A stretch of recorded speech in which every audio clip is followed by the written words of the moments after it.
Hello and welcome to Indus News live from Islamabad. I am Muneeb Hamid with the news of this hour. Let's begin with the headlines first.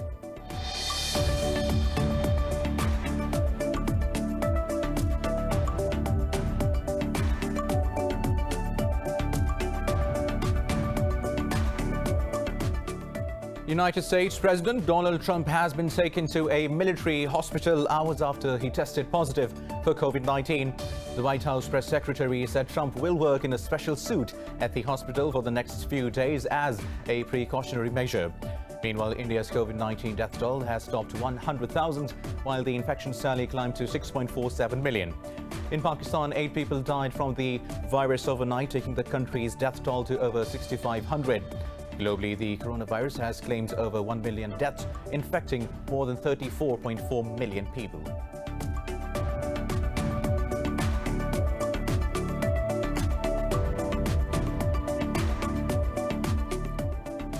China has accused the United States of fabricating lies and trying to take the world back to the jungle age. In a statement, China's UN mission spokesperson said some US politicians are undermining multilateral cooperation with their statements. Meanwhile, the UN Population Fund said it regretted the accusations by the US. This comes after Washington accused Beijing and UN agencies of murdering millions of baby girls through forced abortions.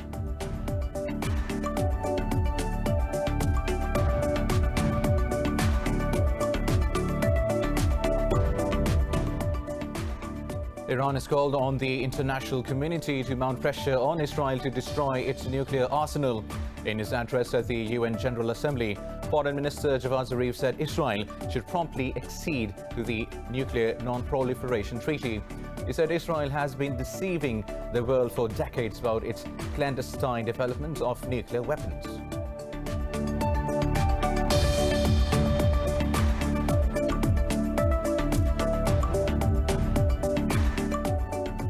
Early voting has begun in New Zealand's general election. Prime Minister and Labour Party leader Jacinda Ardern has cast her vote as she seeks a second term in the office. The Election Commission said voters can head to the advanced polling till the final election day on October 17th.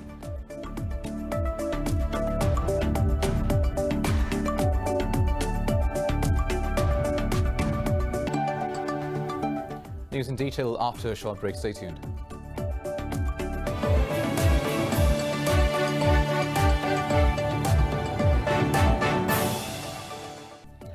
Welcome back. Now let's have the news in detail. United States President Donald Trump has been taken to a military hospital hours after he tested positive for COVID-19. Globally, the coronavirus has claimed over 1 million deaths, infecting more than 34.4 million people. More details in this report. Even after almost a year, the coronavirus is far from over, not sparing even high profiles. Global shares and the oil market have been struck after the news of US President testing positive. The White House press secretary said President Donald Trump will work in a special suit at the hospital for the next few days as a precautionary measure. Meanwhile, Latin America remains the most affected region in the world by the pandemic. Argentina's death toll has soared above 20,000, shifting its status from a regional role model to one of the top 10 worst-hit nations in the world. 20,288 people have died from coronavirus, with 3050 new deaths registered in the National Health Vigilance System from the province of Buenos Aires yesterday. We have a death rate of 2.7% with respect to the total confirmed cases and a coronavirus-specific mortality rate of 447 people per million inhabitants. In Europe, the long-predicted second wave of the coronavirus pandemic is now well underway. Poland has registered over 20,000 daily cases for the first time since the epidemic broke out in the Eastern European country. France has also announced new restrictions as COVID-19 cases continue to rise in the country. In Turkey, the ship-breaking business is soaring after the cruising market has collapsed during the pandemic. Before the pandemic, cruise ships hadn't been coming to our shipbreaking yards frequently. Usually, we had been dismantling cargo ships and container ships. But now, a serious amount of cruise ships changed their course to Aliaga. They are really huge ships. There are 5 cruise ships now in our shipbreaking yard, and 3 are on the way, having set their course to Aliaga. Over in Asia, India's COVID-19 death toll has topped 100,000, while the infections tally climbed to 6.47 million. While South Korea's new infections stayed below 100 for the third straight day, but health authorities remain on alert over a potential rebound in infections. Meanwhile, in Pakistan, 8 people have lost their lives to COVID-19 over the past 24 hours, raising the death toll to 6,507. The Health Ministry says over 500 more tested positive overnight. It said there are 8,884 total active cases in the country. The ministry said out of over 313,000 detected cases, more than 298,000 have recovered so far. It said over 137,000 cases have been detected in the Sindh province, while over 99,000 have been reported in Punjab so far. The National Command and Operations Centre said 735 hospitals are providing facilities to 717 patients admitted across the country. Now, in Pakistan, security forces have killed 2 terrorists and apprehended another in an intelligence-based operation in Khyber Pakhtunkhwa province.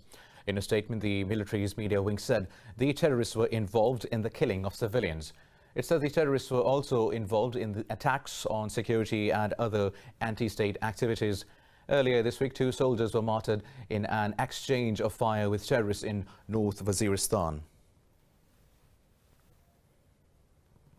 Now, China has accused the United States of fabricating lies and trying to take the world back to the jungle age.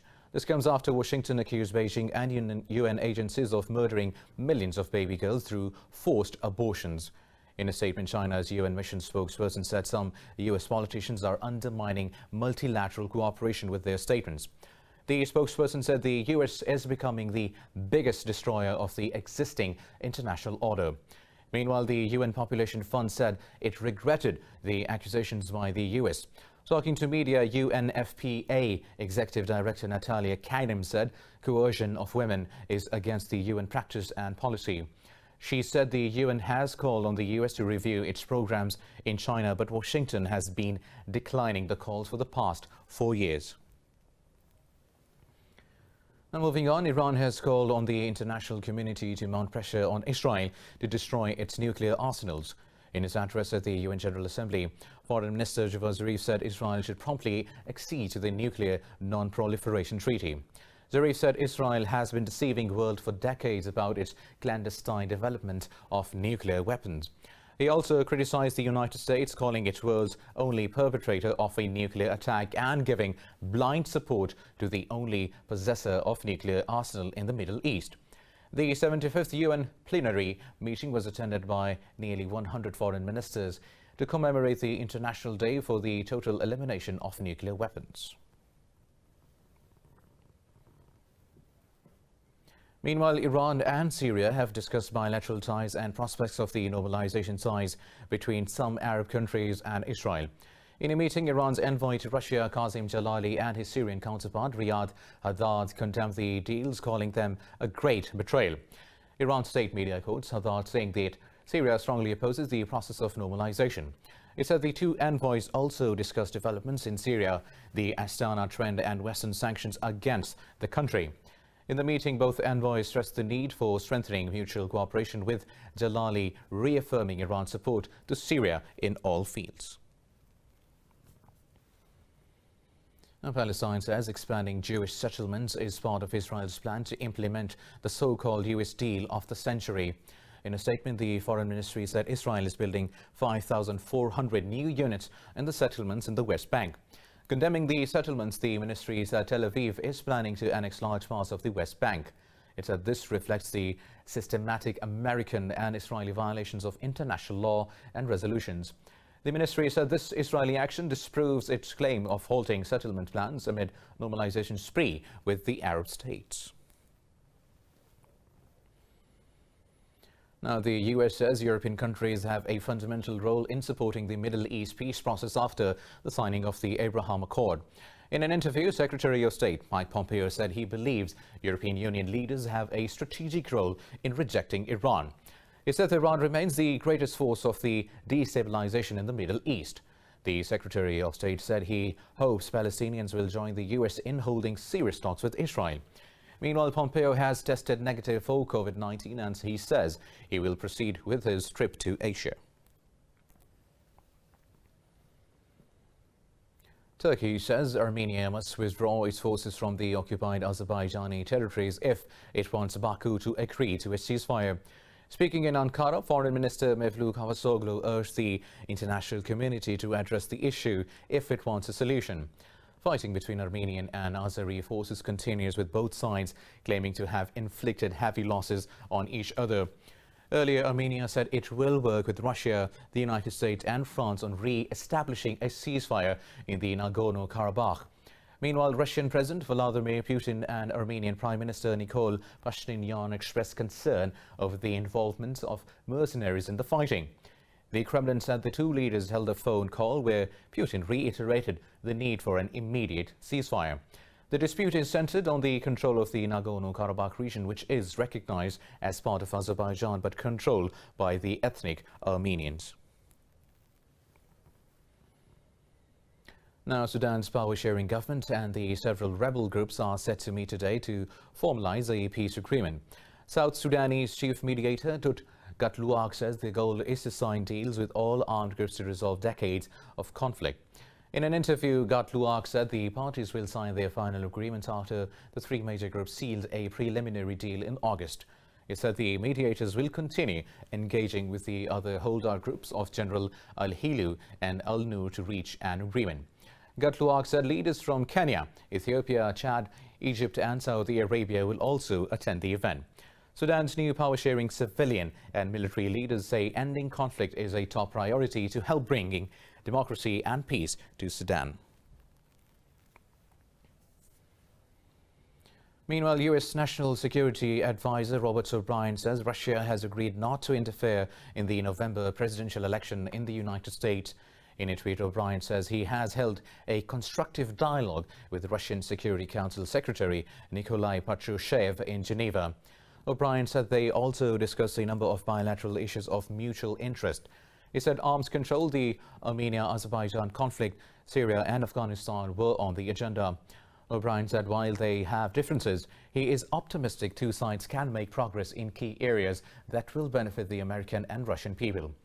Meanwhile, a Russian spokesperson said both sides confirmed the absence of intention to meddle in each other's internal affairs, including elections. He said the talks took place in order to normalize bilateral relations and strengthen international security. Now, early voting has begun in New Zealand's general election. Prime Minister and Labour Party leader Jacinda Ardern has cast a vote as she seeks a second term in the office. The Election Commission said the voters can head to the advanced polling till the final election day on October 17. About 450 advanced polling stations have been opened across the country. The Commission said advanced voting has become more popular as it accounted for 47% of all votes in 2017 and hopes to reach at least 60% this year. New Zealanders are also voting on two other issues of legalizing recreational cannabis and euthanasia. Ardern's Labour Party, governing in a coalition with the Greens, faces the Conservative National Party in a pandemic-dominated campaign.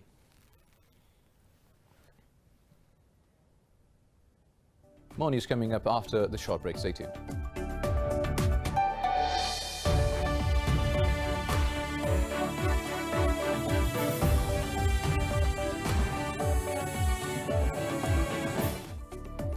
Welcome back. Now moving on with the news stories. The United States has slapped sanctions on 8 Belarusian officials, including Interior Minister Yuri Karayev.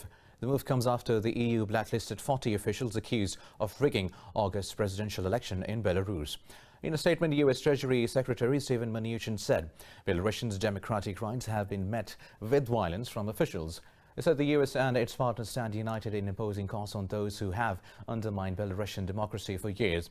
Earlier announcing the sanctions, EU Council President Charles Michel said President Alexander Lukashenko is not on the current list. But Michel said the bloc will continue to follow the situation and can make changes to the list. Responding, Belarus has announced retaliatory sanctions against the EU. The Foreign Ministry said Minsk believes in dialogue but is determined to respond to unfriendly actions. Now, European Commission President Ursula von der Leyen has warned the Brexit trade talks are running out of time. Talking to reporters in Brussels, Leyen said the UK and EU have made progress in many fields, but the most difficult ones are still open. She said the two sides should intensify the negotiations. However, British Prime Minister Boris Johnson insists it is up to the European Union whether the two sides reach a trade agreement. He said the bloc should hand Britain a similar deal like the one it did with Canada. I hope that we'll get a deal. It's up to our friends. There we are. They've done a deal with Canada, a long way away, of the kind that we want. Why shouldn't they do it with us? We're so near. We've been members for 45 years. Like, it seems it's all there. It's just up to them. Well, Johnson and Leyen will virtually meet today to hammer out terms for the negotiations after both sides gave concessions on fishing and red tape. Now moving to France, where Muslim activists have accused President Emmanuel Macron of trying to repress Islam in the country.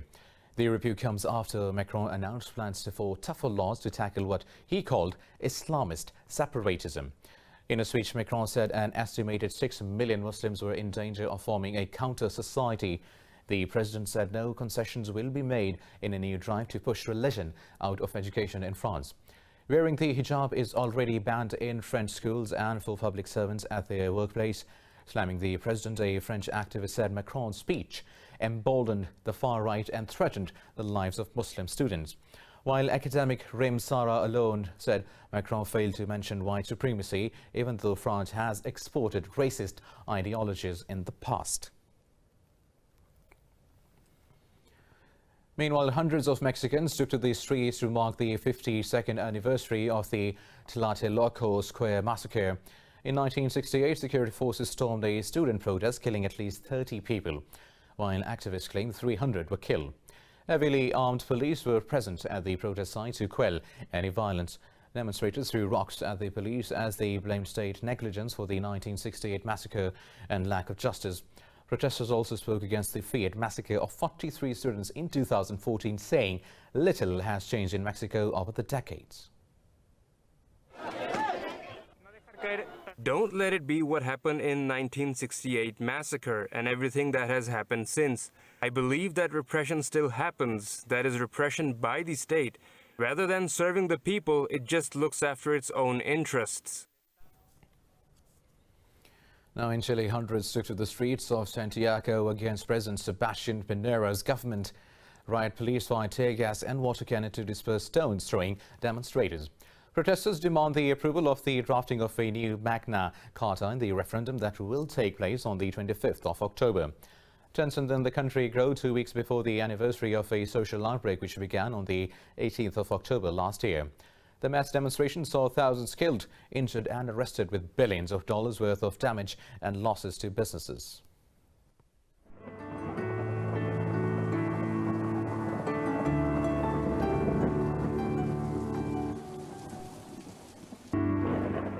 And now let's have a look at the weather updates across the globe.